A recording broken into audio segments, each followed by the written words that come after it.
Welcome back, everybody. Okay, so in section 4.1, we talk about different distributions. We talk about probability distributions and binomial distributions. Probability distributions and binomial distributions. Now, in chapter 3, we studied all about probability. The percent chance of something happening, right? And there were two types of probability. There were experimental probability and theoretical probability. And that's kind of what we studied yesterday, right? Now, when we talk about probability distributions, we got to talk about, we're really kind of putting the statistics spin on probability. Okay, we're just looking at the numbers and just looking at, okay, how is the probability distributed? Is it evenly distributed? Is it normally distributed? Is it binomially distributed, normally distributed? Now, to do that, we need to kind of, define a couple things for ourselves. First thing, a random variable. A random variable x represents a numerical value associated with each outcome of a probability experiment. Okay. We got to put a variable on it. To put a variable on it, to kind of analyze what's happening in the patterns and everything, we need to put a variable on it.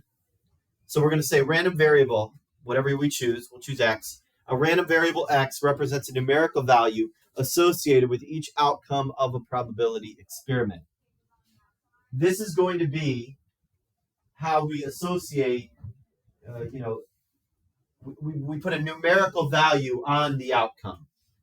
So, if it's flipping a heads, maybe heads is 1, tails is 2. Or, if we pull a king, we put a numerical value saying, okay, probability of this thing happening, of king happening, would be probability of x, whatever value we choose to put on that. Random variables can either be discrete or continuous. Discrete or continuous. And those aren't words that are unique to statistics.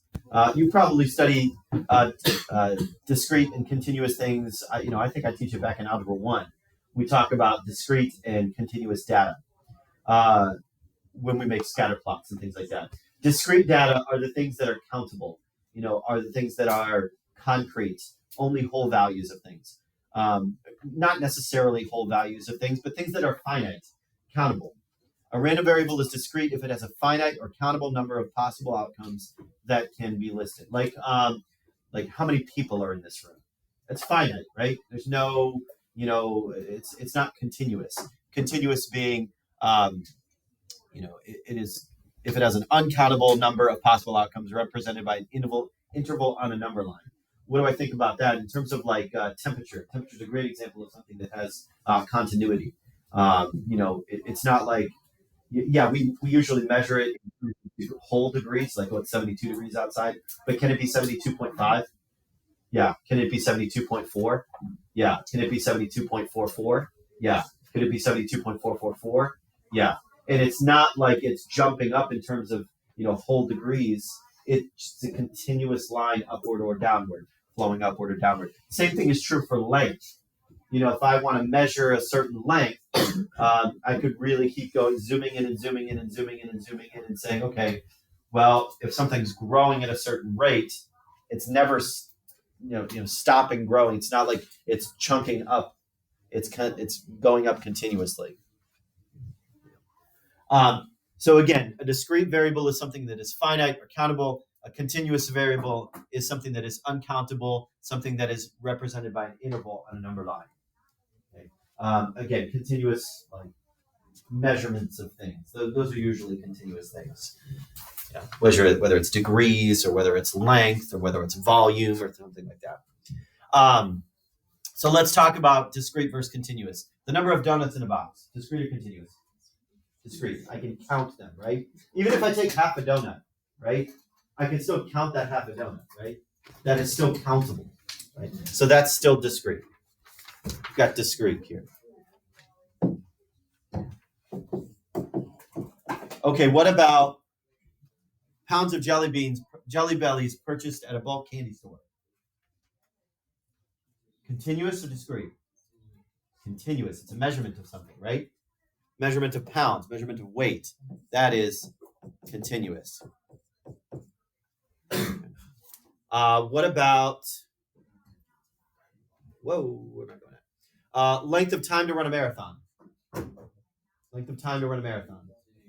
Continuous.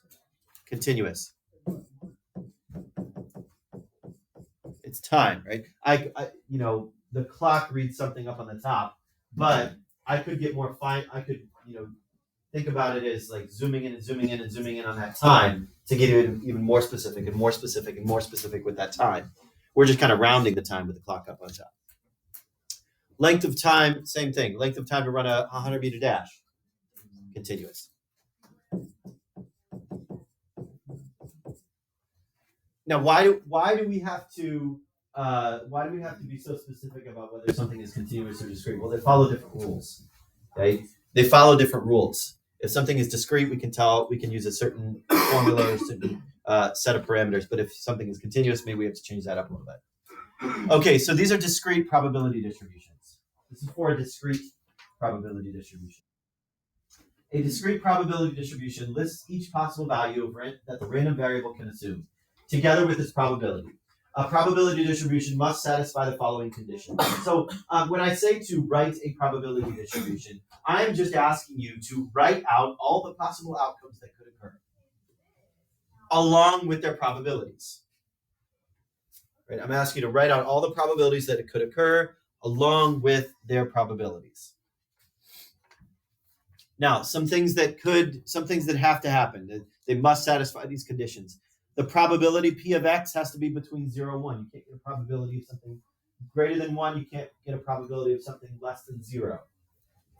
P of X probability has to be between 0 and 1. You can't have a negative probability, can't have a probability over 1.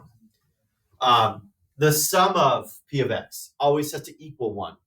Right? Sum of all P of X's always has to equal 1. Everything has to add up. Everything must be accounted for. All the probabilities must add up to 100%. You can't have probabilities where, I list them all out and oops, they only come to 80%. Where's that remaining 20%? What's the possible outcome there? Has to add up to 1, all said and done. 1 or 100%, however you want to name it. And again, we're going to be using decimals and percentages interchangeably. I think I switched to decimals around this time. Well, this next one we use fractions. Yeah. So let's make a discrete probability distribution. Okay, let's find something that we can easily make the outcomes for. Create the probability distribution for rolling 2 dice and adding the values. Create the probability distribution for rolling 2 dice and adding the values.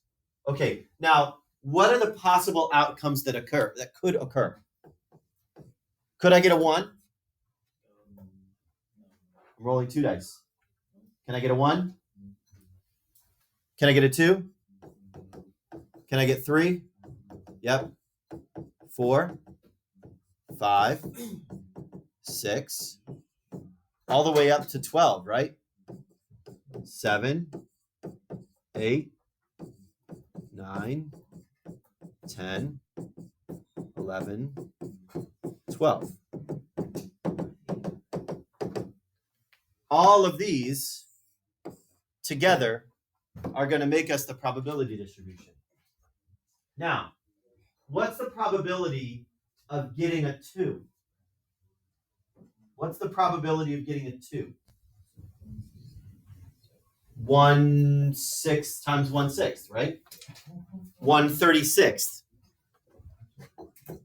1 successful outcome out of 36 total possibilities. That one was easy to find. What about a 12? Same thing, right? 1 out of 36. But what about a 3? I could get a 2 and a 1 or a 1 and a 2, right? Now, to better understand this, what I'm going to do is I'm going to create a little table. This is roll 1, this is roll 2. I could get a 1, 2, 3, 4. Oops, why did I write 6 there? 1, 2, 3, 4, 5, or 6. 1, 2, 3, 4, 5, or 6. Let's see all the total possible outcomes. This is a 2, a 3, a 4, a 5, a 6, a 7. This is a 3, a 4, a 5, a 6, a 7, a 8. This is a 4, 5, 6, 7, 8, or 9. This is 5, 6, 7, 8, 9, or 10. This is 6, 7, 8, 9, 10, 11. This is a 7, 8, 9, 10, 11, and 12. This is all the possible outcomes that I could make. Rolling 2 dice. How many 3s do you see? How many 3s do you see? 2. 2 successes out of 36 total possible. 1/18. How many 4s do you see? I see 3. 3/36. Right? And that can be reduced down into 1/12. How many 5s do you see? 1, 2, 3, 4. 4/36. Which can reduce down into 1/9. How many 6s do you see? 5. Which can't reduce. How many 7s? 6 7s. Which is 1/6. The most commonly rolled number, right? 7 is the most commonly rolled number. 8. 1, 2, 3, 4, 5. Now, what do you notice? What's going to happen once I cross over 7? These are going to repeat themselves, aren't they? So this is going to be the probability of 9 is the same thing as probability of 5. The probability of 10 is the same thing as probability of 4. The probability of 11 is the same as the probability of 3. You guys know the casino game Craps? Sure. Craps? No. It's a whole game based on rolling 2 die. And there's a whole bunch of bets that you could make and different payouts accordingly. And it's all based on this. What's the lowest chance of things happening? Like what's the outcome that has the lowest chance of happening? Getting a 2 and a 12, right? If you bet on that and you hit it, you get paid out a lot, right? You can't bet on a 7. You can't bet on a 7. 7 kind of like resets the board because that's how the casino gets its advantage, right? That's how the casino gets advantage. You can place bets on the whole board for if it rolls a 5, if it rolls a 4, if it rolls a 3, if it rolls a 10, if it rolls 11. And so there's a whole different combination. It's a really complex game. And the bets stay on the board for each roll. But as soon as a 7 is rolled, the house takes all the money that's still left on the board, right? And only certain things pay out. So say you bet on a 3, I put my money on a 3, and a 10 gets rolled. That's okay. My bet stays on the board. It doesn't get paid out, but it stays on the board. It doesn't get taken. So the next roll, a 4 came up. Now my bet's still on the 3, but it doesn't get taken. Next roll, a 7 comes up. The house takes my money. Does that make sense? So that is how the casino makes its money. As soon as a 7 gets rolled, it takes out all the bets on the board that had not been paid out. Okay, because 7 is the most commonly rolled number, and they want their advantage. This is the probability distribution. Okay, when I say to you, give me a probability distribution, that's what I need. I need all possible outcomes with all probabilities of those things happening. Okay. Now, is this theoretical or experimental? Theoretical, right? I didn't take out dice and create these options, did I? No. I just know based on the mathematics of it, these are the possible outcomes and the likelihood that they could occur. So let's flip it and do an experimental version of this. Okay. An industrial psychologist administered a personality inventory test for passive-aggressive traits for 150 employees. Each individual was given a whole number score from 1 to 5, where 1 is extremely passive and 5 is extremely aggressive. A score of 3 indicated neither.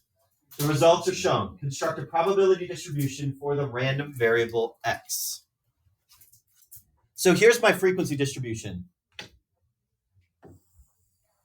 Here's my frequency distribution. It looks like 24 people got 1, 33 people got 2, 42 people got 3, 30 people got 4, and 21 people got 5. So it's somewhat evenly distributed with the, it looks like my mean is going to come somewhere in the middle, right?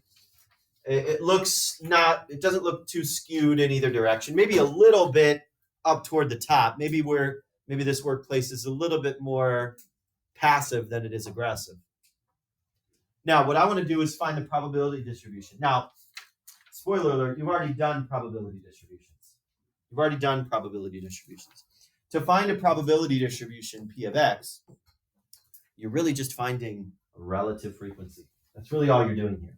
You're just finding relative frequency. So let's find our n value first. Well, we actually don't even need to add them up because how many employees do we have? 150. So if n is 150, what's the relative frequency of 1? Well, it's 24. Get that out of there. 24 out of 150. 0.16? Yeah. 0.16. And then we find the relative frequency of 33. 33 out of 150. And then 42 out of 150. And then 30 out of 150. And then 21 out of 150. So 0.22, 0.28, 0.22, 0.28. And this was 0.2 on the dot. Yeah, 0.2. And then 21. 21 out of 150 gets me 0.14. There's my probability distribution. You haven't even realized you're doing it yet, but you have done probability distributions. Every time you did a relative frequency, you were actually calculating probability distribution. But the interesting point about it now, the angle that we can take on it now, is that now we can say, if I choose the next person at random, say we got a new employee, the 151st person, what's the probability that they would come out with a score of 3? 28% chance, right? That's the probability that that person scores a 3. What's the probability that they would score either a 2 or a 3? 50%, right? There's a 50-50 chance that they would score either a 2 or a 3. Okay, so now we can get into finding mean, variance, and standard deviation of these things as well. Okay. Because that's kind of what we were studying in chapter 2, right? We're kind of combining chapters 2 and 3 now. So now let's talk about mean, variance, and standard deviation of a probability distribution. The mean of a discrete random variable is given by, and this is mu here, mu is going to be equal to the sum of xpx. The sum of xpx. What is x? X is the label on the outcome, the value for the outcome, times p of x. And what is p of x? P of x is the probability of that outcome occurring. Okay, so the sum is going to be the sum of xpx. Now, the interesting point about this is that this is actually called the expected value. This is called the expected value. This is the mean of the probability distribution, the expected value. Like, for example, if I rolled 2 dice, what's the expected value? It actually comes out to be right on the dot 7. Right on the dot 7. That's the expected value. I would expect to get a 7 each time. Each value of x is multiplied by its corresponding probability and the products are added. So let's do that. Find the mean of the probability distribution. So I'm going to take sum of xpx. I've got to add on one more column of this. Sum of xpx. Why don't we, actually, you know what?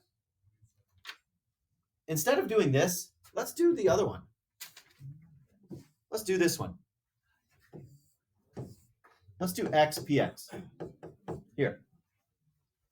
So this is saying, like, what is my expected value of this scenario? Okay, now what is x? Is x frequency? No. X is the score that they got. Be careful with that. A lot of people mistake if it's a frequency distribution, that it's going to be the f. No, it's going to be the x. You take xpx. So 1 times 0.16 is 0.16. 2 times 0.22 is 0.44. 3 times 0.28. 3 times 0.28. 0.84. 4 times 0.2, 0.8. 5 times 0.14. 5 times 0.14. That's going to give me 0.7. And now I find sum of xpx. Sum of all that. 0.16 plus 0.44 plus 0.84 plus 0.8 plus 0.7. So my sum of xpx in this case is a 2.94. That's our mu. That's our average. That's our expected value. Right. If I select one more person, if I get the 154th person, their expected value is about a 2.94. 2.94. And how do we calculate that? We took the score times the probability and then added them all together. That's our mean of our probability distribution. Now,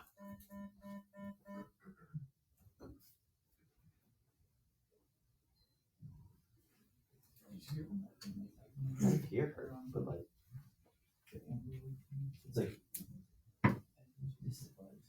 that's weird. It's probably gonna happen again in a second. All right. So now that we find mean, let's talk about standard deviation and variance. Now, again, this is all on the formula sheet, right? But you got to know what to do and how to do it. Again, the same properties apply to standard deviation and variance. If I'm looking at the variance and then I want to find the standard deviation, all you need to do is square root the variance to find the standard deviation. So how do we find variance? Remember, variance is how much it deviates away from the mean, how much each score deviates away from the mean. So in this case, if I find x minus mu, or once I find mu, I can take each score, each x value, subtract mu from it, square it, multiply it by p of x, then I take the sum. And please remember that this is kind of like a, just like it was before that, right? I'm going to be adding on another column to my table and say x minus mu squared times p of x. Then I'm going to add that up. Don't think that you're adding up the deviations, right? We're not going to add these up, the variations, whatever we say here. X minus mu, no. We're adding up x minus mu squared times p of x. Okay, so let's go ahead and do that. I think I was going to do it to this one, but let's go back to this one. Let's find this passive-aggressive chart and find the standard deviation and variance on this, because we just found our mu, right? And you need your mu, you need your mean to find variance and standard deviation. Because again, the formula was sum of x minus mu squared times p of x. So let's just create another column on our table. This is x minus mu squared times p of x. Now, when you do standard deviation and variance, I would suggest that you put it into your calculator once and then just keep, copying it back into your calculator. Here's what I mean. If I want x minus mu squared, all I'm going to do is take x, 1, minus mu, 2.94. I'm going to square it, and then I'm going to multiply it by p of x. So in this case, that is times 0.16, right? Not xpx, I'm multiplying it by p of x. Okay, so that's going to give me 0.602. We'll just round it to the nearest hundredth, 0.60. Okay, next. Now watch what I'm going to do here. If you got one of these calculators, you just hit second enter, and it's going to bring back the last entry. I don't know. Can you guys scroll up and get it too? You can do that. Okay. See, I can't do that. That's a bummer.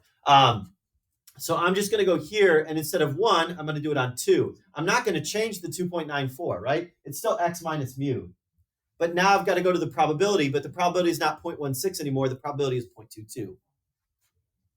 Oh, got an extra decimal place in there. 0.22, so 0.19 if I'm rounding to the nearest hundred. 0.19. Okay, I'm going to go back in, do it for the same calculation, but in this case I've got 3. And now I got 0.28, which is, now why did it get really small? Because it got closer to the mean, right? 3 was our value, and our mean was 2.94. So it makes sense that I'm getting 0.00 because this is a measurement of how far each piece of data deviates away from the mean. Okay, let's do 4 now. So I've got 4 minus 2.94, and now the probability is just 0.2. 0.22. And then we will do 5. 5, still minus the mu, but now our P of x is 0.14. So 0.59. 0.59. So now I'm going to add that together. This is going to be, the sum is going to be our variation.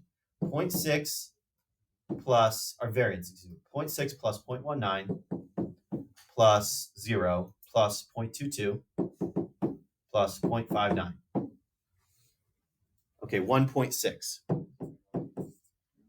1.6. Now that is sigma squared, right? That is not sigma.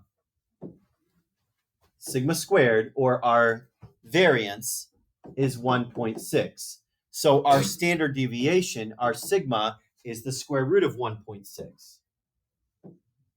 0.4. Square root of 16 is 4. So 0.4. And now we can relate everything that we learned from back in chapter 2. You know, if this is some sort of normal distribution here, I know that if my standard deviation is 0.4, I can say that 68% of my data is going to fall within plus or minus 0.4 of my mean, right? I can say 95% is going to fall within 0.8 of my mean, 2 standard deviations. Does that make sense? You good, Kelton? All right, what other questions do we have? Do we have any questions on that? Cool. All right, let's take a look at, we did that. One of these. This is our last problem for the day. At a raffle, 1,500 tickets are sold. Tickets are $2 a piece, and there are 4 prizes. You could win $500, $250, $150, or $75. And we're assuming that there's 1 ticket of each of the prizes. Okay, so first person gets pulled, they win the 500. The second person that gets pulled, they win the 250. The third person that gets pulled, they win the 150. Fourth person, they win the 75. Everybody else, you're out your $2. Okay, so let's find the expected value and interpret its meaning. Now, expected value was mean, right?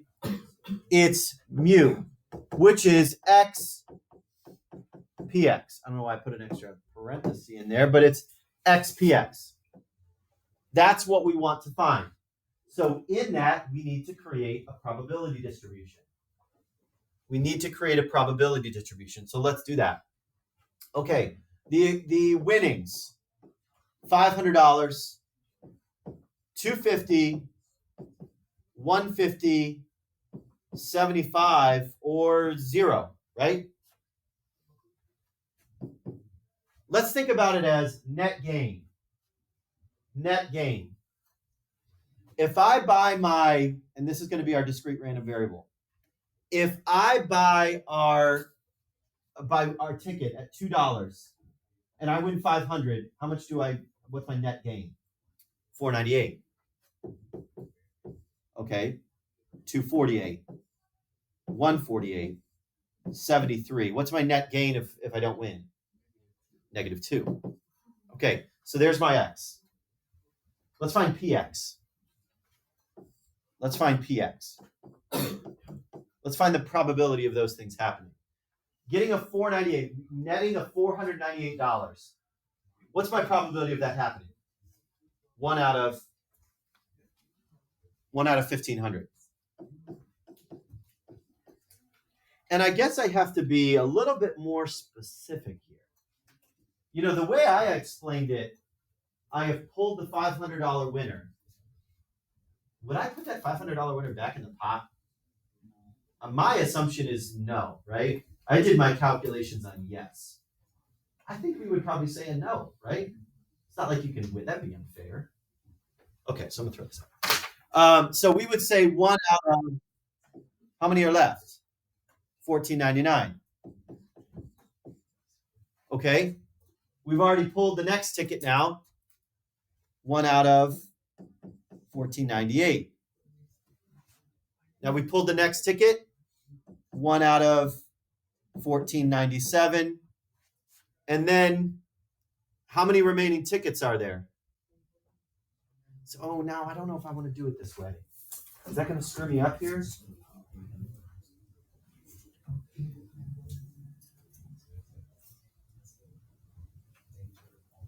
Okay, I lied. We're going to have to run it on the fact that each ticket's got a 1 in 1,500 chance of winning that thing. I'm sorry, because that would screw up. Because what would I end up doing here? What's my probability of winning nothing after I've pulled the 4 tickets? 100%. And then if I run that, my probability is going to be over 1, and that can't happen. Okay, so I lied. We're going to have to take each one of them as 1,500. Okay, so there is a 1 in 1,500 here, a 1 in 1,500 here, a 1 in 1,500 here, and then there are 1,496 losing tickets out of my 1,500 total. So there's my probability. Now, let's find XPX. Right? Let's find XPX. And I'm actually going to do one calculation here. I'm going to run it all in my calculator at one time. So what I'm going to say, okay, XPX is going to be 498 times 1 out of 1,500. Right? And I'm going to end up adding all these together. So why not just add them all up right now? The next one, net gain of 248, same probability. 1 out of 1,500. Plus the next one, 148 times 1 out of 1,500.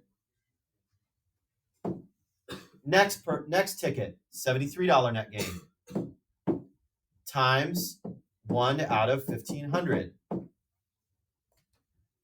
And then lastly, net gain of negative $2 times 1,496 out of 1,500. So all said and done, negative 1.35. That's our mu. That's our mu. I didn't run each number because it would be a really, really small number each time. So that's why I just calculated it all together. So what is this saying? That's our expected value, right? That's our mu, our expected value. What is the interpretation of that number? What does that number mean? Yeah, if I buy a ticket, what should I expect to happen? A loss of $1.35, right? That's how much each ticket corresponds to a $1.35 loss in terms of how this is set up. Okay. So if you run this value and it comes out positive, you buy all the tickets to that raffle because then you're guaranteed to win. Questions about that? We good? Okay. Here is the assignment. Those 6 problems. Let me stop the video here.